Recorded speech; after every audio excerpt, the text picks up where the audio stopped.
Kryeministri Edi Rama deklaroi gjatë podcastit të tij të përjavshëm se procesi i integrimit të vendit drejt Bashkimit Evropian po vjen duke u vështirësuar. Kryeministri u përpoq ta kanalizojë si motiv kryesor të këtyre vështirësive volumin e madh legjislativ dhe shmangu komentet për arsyet reale të zgjatjes së integrimit të vendit, që lidhen me mosrealizimin e reformave të kërkuara, nivelin e lartë të korrupsionit, problemet me funksionimin e shtetit ligjor, parregullsitë në zgjedhje dhe një sër çështjesh të tjera të cilët u rënditën edhe në progres raportin e fundit të Bashkimit Evropian për Shqipërinë. Është e qartë dhe duhet jetë e qartë për të gjithë shumicën e qeverisë se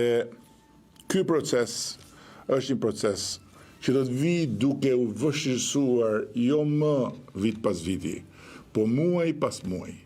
Pasi kemi të bëjmë me një volum legislativ që kur më parë nuk ka kaluar filtrin vendimarrës, por unë jam besim plot dhe jam i bindur që grupin parlamentar do të jetë në lartësinë e kësaj sfide për të rritur komunikimin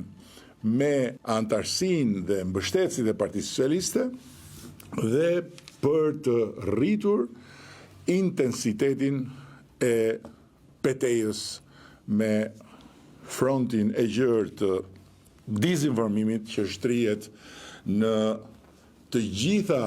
700 tenxheret politike e mediatike, të cilat bubullojnë e gërgërojnë ditë e natë. Antarësimi i Shqipërisë në Bashkimin Evropian në vitin 2030 ishte premtimi kryesor i Edi Ramës gjatë fushatës elektorale për zgjedhjet e 11 majit. Për entuziazmi që shfaqte Rama gjatë takimeve elektorale, është ftohur me kalimin e muajve, zyrtarët më të lartë të Bashkimit Evropian kanë deklaruar se procesi duhet bazuar në merit dhe nuk kanë pranuar të japin një datë konkrete se kur Shqipëria mund t'i bashkohet Unionit. E kundërta ka ndodhur me Malin e Zi, vendi i cili pritet të bëhet antar i Bashkimit Evropian brenda vitit 2028. I gjendur në këto kushte, kryeministri Rama ka nisur t'i modifikojë qëndrimet e tij, i vetëdijshëm se Shqipëria është shumë larg plotësimit të kritereve të antarësimit. Edi Rama gjatë forumeve të ndryshme ndërkombëtare dhe takimeve me zyrtarët e Brukselit ka bërë propozime të padëgjuara më parë nga ndonjë kryetar qeverie. Ai është shprehur se Shqipëria është e gatshme që të heqë dorë nga e drejta e të pasurit komisioner apo dhe nga e drejta e vetos në mënyrë që të pranohet si antare e Bashkimit Evropian. Pra pasaporta europiane që u përdor si kal beteje në fushatën elektorale të para disa muajve ishte vijimi i traditës propagandistike të Partisë Socialiste dhe kreut të saj, të cilët që prej ardhes në pushtet kanë hapur shishe shampanje dhe shpërndar dekorata për një proces të cilit nuk i duket fundi.